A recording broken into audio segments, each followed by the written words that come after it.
අපේ අගමැතිතුමිය කියනවා ෆින්ලන්තයේ තියෙන අධ්‍යාපන ක්‍රමය තමයි අපේ අධ්‍යාපන ක්‍රමය තුලට ගේන්න හදන්නේ කියලා.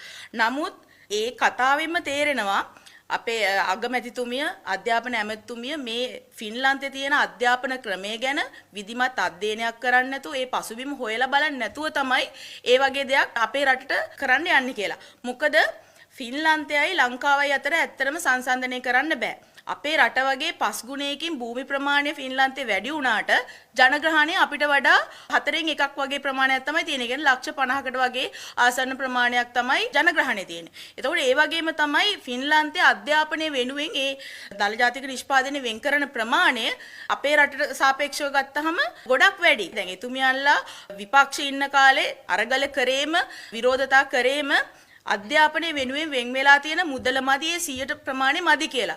නමුත් එතුමියන්ලගෙම එතුමියගේම ආණ්ඩුවක් යටතේ අද අධ්‍යාපනය වෙනුවෙන් වෙන් වෙලා තියෙන ප්‍රමාණෙත් ඊටාම සුළු ප්‍රමාණයක්.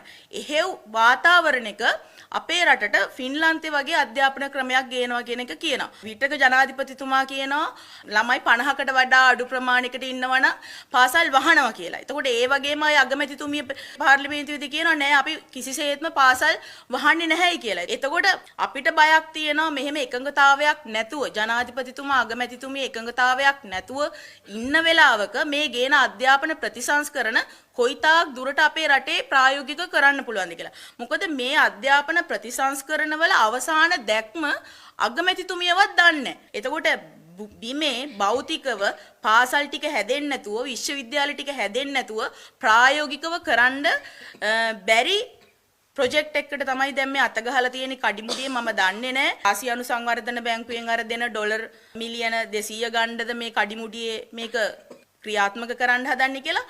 නමුත් මේ වගේ කෝටි ගණන් වලින් සල්ලි නාස්ති කරලා කරපු ව්‍යාපෘති ෆේල් වෙලා තියෙනවා අපි දැකලා තියෙනවා. රිලා සංගණනයේමත් ඒ වගේ එකක්නේ.